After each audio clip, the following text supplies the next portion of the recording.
Assalamu alaikum, my lovely students. How are you all? I hope you all are fine. You all must have seen your new computer books. Must be excited and curious as well that what will be there in the books, what will be the chapters. So we will study theoretical chapters as well and we will do practical as well.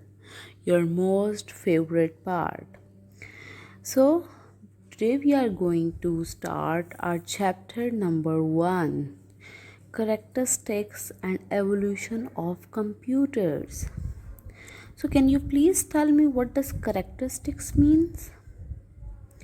Yes, characteristics means features, like qualities of something. And what does evolution means?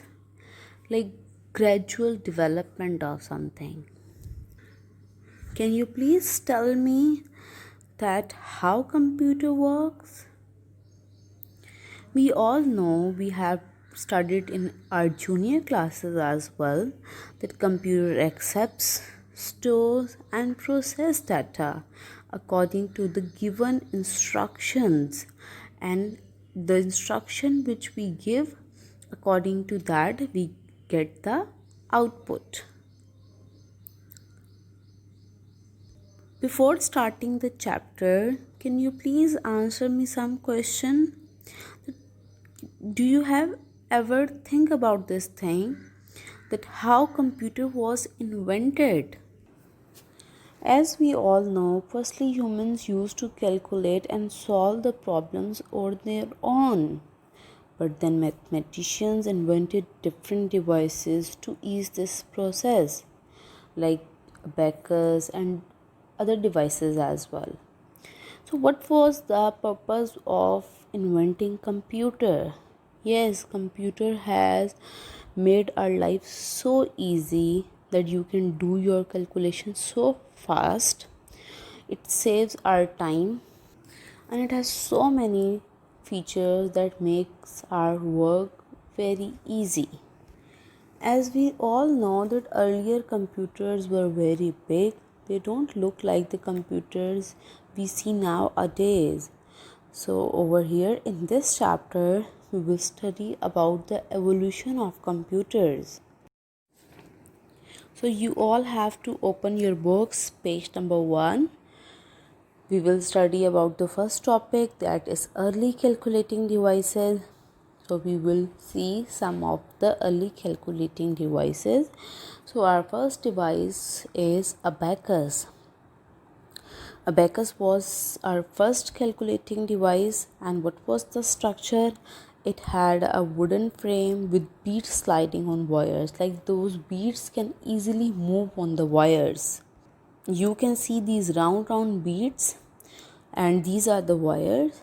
So these beads can easily move on the wires. And what was the use of this device? This device helped us doing basic arithmetic calculations like addition, subtraction, multiplication and division. This device is still used in many countries, especially in Asia and Africa. So this device was specially used to teach the students about the place value in numbering system, and it also helped teaching arithmetic operations to blind students.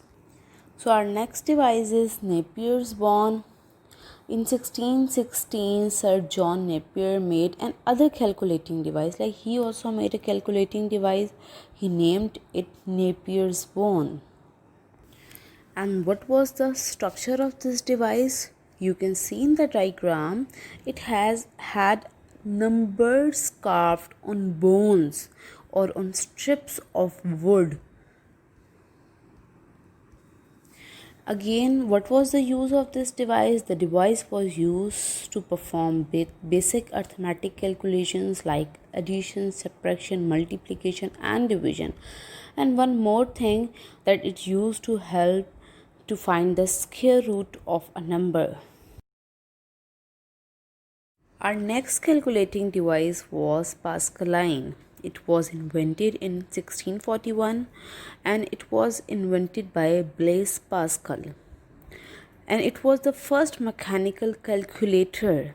And what was the structure you can see in the diagram? It consisted of a rectangular box with movable wheels. So this box has wheel and it can move easily. And what was the use of this device? Again, it was used for addition, subtraction, multiplication and division, but numbers up to hundred and thousands. In 19th century, Charles Babbage invented a machine called the difference engine. He invented this machine to prepare mathematical tables. Our last device is analytical engine, so you have to come on page number 3. Charles Babbage also invented the first general purpose computer known as the analytical engine, which has the best basic elements as the modern computers. Like you can take the input, it will give us the output, and memory devices as well. Due to his path breaking contribution to computing, Charles Babbage is called the father of modern computer. He really worked a lot for the revolution of computers. Now we will study about the evolution of computers. As we know, computers are classified into different generations based on their technology used. So you have first generation computer, second, third, fourth and fifth generation computer. Before explaining you all these generations in detail, we will study a table which is on page number 7. Basic points will be there. So after that we will study all the generations in detail. So this table is explaining the first generation computer. What was the time limitation? It was 1940 till 1958. And what were the main components? Vacuum tubes were used. And what were the features, characteristics of first generation? They were large in size, comparatively small storage, slow speed, their power consumption was high, large installation area, and it was difficult to program. And what are the examples of first generation? ADSEC and ADVAC. Now second generation computers, the time period was 1959 till 64. And what were the main components?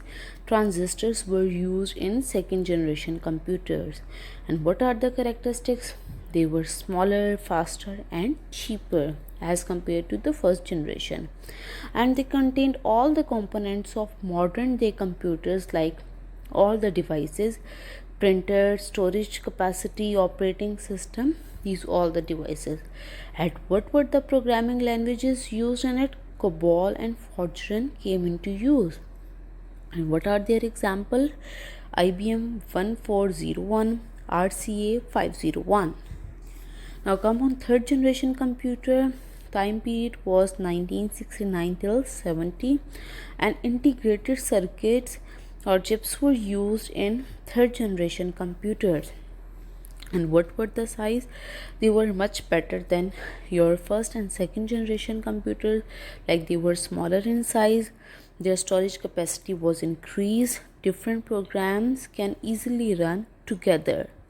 And what are the examples? IBM 360 series and 370 series. Now fourth generation computers, they invented in 1971, and nowadays we are using them as well. Microprocessors were used in them, so they have greater computing power, their storage capacity was high, they used better storage devices that cost less, and they can be linked together or networked. And what are the example? Modern days PCs, laptops and palm tops. Now come on fifth generation. So time period 1989 till future. And what are the main components? Artificial intelligence was used. And what are the features? Very high speed and storage capacity. They have the ability to carry out sophisticated operations, like very difficult operations this generation can perform, might overcome the lack of thinking power. this can be a disadvantage. And examples are Cray CS300 series.